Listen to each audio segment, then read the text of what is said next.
Sandeep, how long do you generally go before someone mentions Gen AI to you in a conversation these days? That's a good one. Yeah, I think it often these days comes up depending on social settings or professional settings in the first 5 minutes, I would say. Yeah. Is it And different between when you say social settings, are people everywhere talking about it, or is it more in the corridors of the business? in social settings, in my personal friends group, it comes up as a natural talking point because all our kids are using it.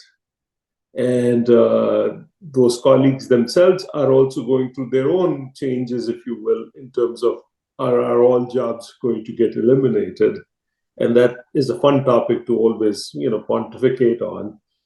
And of course, in the commercial setting, it is a serious conversation because it is Gen AI is more than just one tool, if you will. Most of our previous experiences with technology have been we got a new hammer, we got a new screwdriver. It's kind of like a point solution, if you will, for a specific set of problems. Gen AI can be utilized in multiple ways for multiple solves. So therefore, it does require you to be very methodical in your thought process. And that's one of the things that we've been spending a lot of time and energy on. So it's become now as popular as my dad, who's nearly 80 years old, is talking about it. And a 3-year-old kid is talking about it. I think that's the reason why it's become so popular. You mentioned some really key factors in why this is accelerated now. Are they the same factors that you see contributing to transformative potential across industries? Is it the same things, or is there something else going on that makes it a particularly apt technology at this time? So this is an interesting point. I think technology has moved along on a continuum, if you will. And obviously, what looks like a breakthrough is decades of sweat and equity that suddenly looks like breakthrough. So that's the journey that AI has gone on. At the same time, I think what has happened is, at least in our industry, the level of complexity and the speed of change that our customers are facing. We particularly operate in regulatory space, and the number of regulations that are continuously being thrown at our customers, particularly banks and large corporations, is just becoming more and more complex and changing rapidly. So for that level of complexity and change to be ingested and digested and translated into actionable outcomes for our customers, it's a lot to keep up with. It's a lot to keep up for ourselves who provide software solutions for our banking customers and our corporate customers to be compliant. And so that need was getting more and more intense, if you will. How do you become more efficient? How do you become effective? How do you actually get ahead of the curve? And AI is coming exactly at the right time to allow us to leverage these new capabilities to solve a problem that was just becoming untenable, if you will.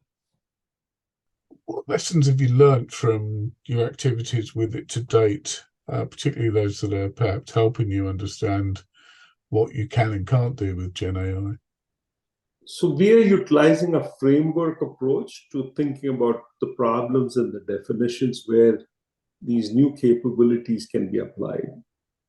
And the three ways that I think about this is, number one, AI and Gen AI can help us improve our internal processes. Number two is it can create wrappers around existing products and services of ours to create additional value add for our existing customers and allow them to find more value from our existing products. And last but not the least, and this is where the most excitement is, if you will, it allows us to leverage our existing data in completely new ways and create new solutions and new value propositions to solve problems that we could never imagine otherwise.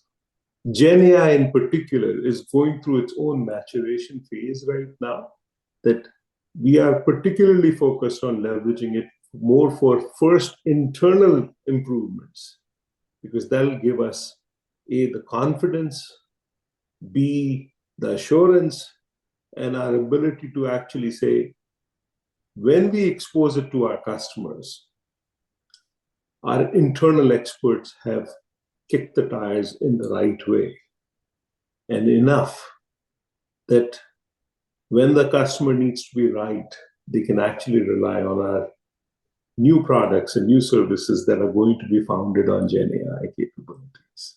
How prepared do you feel to handle all of this demand? Because it's like, we'd like to do everything at once, but we can't. So it's a struggle to prioritize even at the moment. Yeah, and I think that's exactly right. We'd like to change and transform the entire customer experience and our entire employee journey and the company and turn it on its head. But you can't do that. You have to go through what matters to our customers first. So we are not trying to put the technology ahead of itself. Technology is not the solve. It's the customer experience that's the solve. So what parts of the customer journey does this new set of capabilities allow us to enhance and create new value loops for our customer? That's the journey mapping, and that's the ideation, that's the design thinking approach that we're utilizing. Because if you don't, then you just utilize the technology for the sake of technology. And in the end, it generally leads to not much value add. It does create sometimes headlines, but doesn't create sustained value. So we're being very deliberate about understanding our existing customers and new customers' pain points and really translating them into where does the new technology of GenAI allow us to elevate the game completely. Do you think Gen AI is going to make your life easier or more challenging? It seems to be like a mix of both there, but you summarize for me. In life, as in work, you replace one set of problems with another set of problems. You just make it better. So the problems you replace it with are hopefully a lot more fun and less taxing than the problems that you left behind. Why do I say this? Previously, we used to have to learn Java or Python or whatever, right? If you were a programmer, if you were a data scientist. Will I need to become an expert Java programmer or Python programmer going forward? Maybe for certain things, but a lot of people will not need to learn that because they can become good prompt engineers and essentially get at least reasonable level of outcomes without knowing programming. However, that does not mean logical thinking has gone out of fashion, because your prompt engineers still will need to understand how to write good prompts so that you get the language models to do exactly what you want them to do.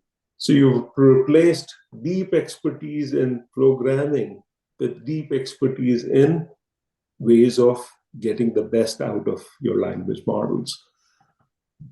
So it's a new language. The risks you're identifying, and I'm guessing you're spotting a few, how are you tackling them? So the biggest risks, some of the biggest risks, are clearly hallucinations, making up of facts, because as I told you, we are in the business of when you need to be right, you come to Wolters Kluwer. That's our tagline.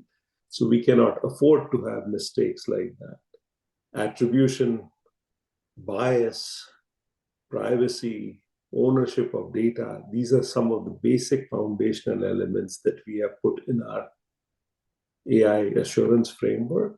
Now, putting it in the framework is one thing, operationalizing them and ensuring that every product of ours goes through that process is what matters. So we are ensuring that across the company, we have those guardrails and internal controls that follow that well-defined process that we can then go to market with confidence. So it's a matter of really creating good disciplined operational processes to support our vision.